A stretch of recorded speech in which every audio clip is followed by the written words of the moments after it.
and I am a 20-year resident of Owatonna. I am a member of the Transitional Housing Board, and I am a daycare provider here in Owatonna. And this evening, I am going to visit with Julie Anderson, the Director of Transitional Housing. Julie, can you introduce yourself and tell us a little bit about how Transitional Housing started here in Owatonna? Absolutely. Well, I am blessed to work for a great organization. I would tell everybody I've got the greatest job in the world. I get to hear thank you every day from people from all walks of life. The agency actually began in the year 2000. It began with a group of concerned citizens and pastors in the community, clergy who were concerned because a number of people were coming into the churches needing housing immediately and wanting sanctuary so that they could be temporarily housed. And at that time, the pastors and the concerned citizens really felt that the approach should be more than just addressing the emergency at hand, but more comprehensive. And they wanted to look at the fundamental causes of the problems that the people were facing and help them to alleviate those problems. So it became a holistic approach. And the pastors decided that the best approach would be to cover that first month's rent and damage deposit in a new home for people, and then continue to subsidize the rent according to income, and then to provide people with case management to help them develop the skills that they needed to really maintain the new lifestyle and the more positive lifestyle. And so it's an empowerment model that the pastors decided to incorporate, and it's been going for 24 years.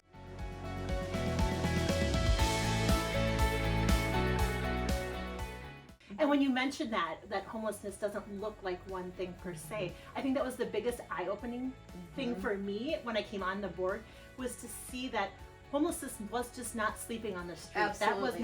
That wasn't the encompassing thing of homelessness, that it could be a variety of things. Absolutely. You describe the type of homelessness that a lot of people think of, which is kind of the proverbial man under the bridge. Correct. And there's that version of homelessness where people are living outside, but there's also the type of homelessness which is more hidden, where people are living in their cars, or they're living in kind of unsafe places, uninhabitable places, or they're going from home to home to home, which we call couch hopping. Right. You know, basically going from home to home.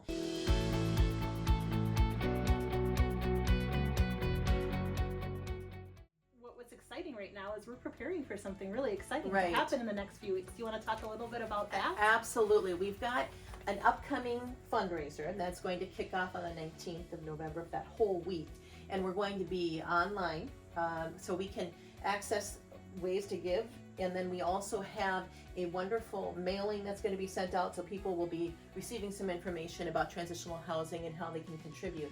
And then on December 7th and 8th, we have an event that is actually sponsored by a number of people in the community and a number of businesses. Michael and Tammy Furch and their friends are going to be hosting the Give Hope concert, which is December 7th and December 8th. So 7 o'clock at night on the 7th and 2 o'clock in the afternoon on the 8th. It's a free will offering. It's fantastic. It's wonderful. Amazing. It's beautiful. We have so many talented people in this community. And we have big hearts in this community. Very we really much. do. We have so many people that come out and give and serve, and it's just amazing. It's an amazing I feel evening. so, yeah. It is such a blessed blessing to be part of this community. It is, and it's going to be at the Owatonna High School, which is, of course, wonderful. Right. Too. So even come out and just see Yes. that beautiful auditorium at our high school.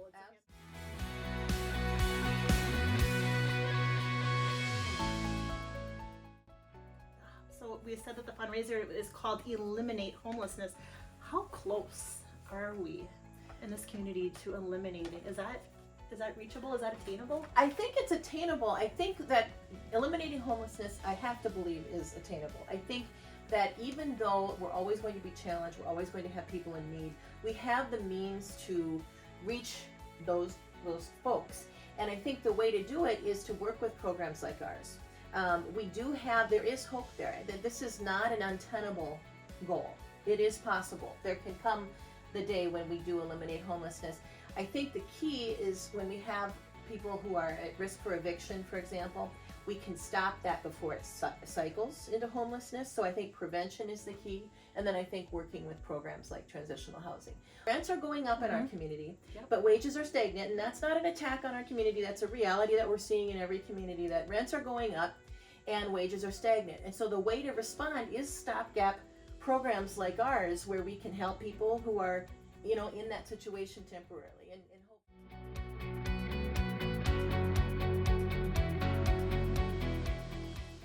Kind of circling back to our event.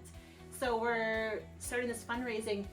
Can we only give during this time, or can people give to transitional housing at any time? I love that question, Lisa. You can give your transitional housing anytime throughout the year. And they can access that right on our website, You correct? can access it on our website, and you can access it also by calling our phone. Fantastic. Our office is 507-446-9315.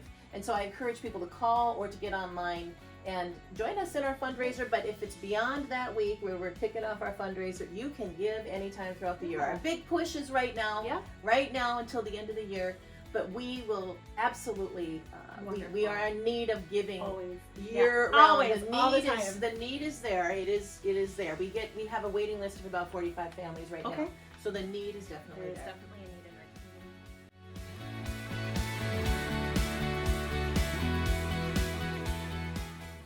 I didn't know that transitional housing was even in our community until a couple of years ago. As I said, I'm a daycare provider, and every year my daycare does a kindness project, and we reached out to you.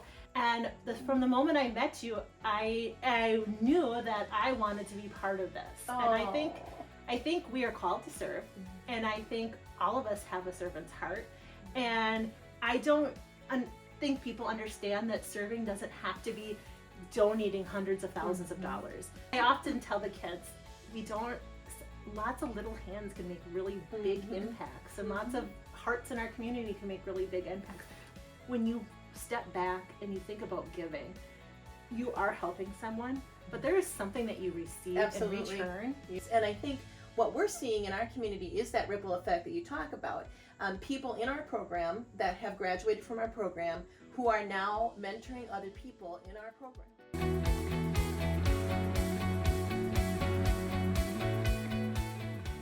We're gearing up for this fundraiser.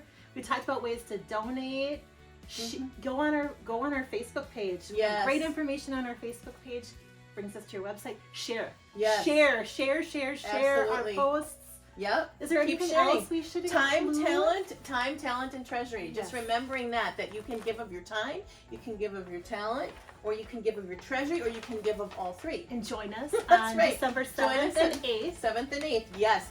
December 7th at 7 o'clock and December 8th at 2 o'clock at the Owatonna High School. It is a free will offering. So you can just come as you are, bring your friends, bring your family, bring your colleagues, and just enjoy. It's just a beautiful night. It's a wonderful night. It's a wonderful evening. Well, thank you, Julie. Thank you for taking some time to speak with me tonight. I appreciate it. Thank you. I appreciate Lisa. you and what you are doing for our community. Thank you, and I appreciate you. Thank you so much.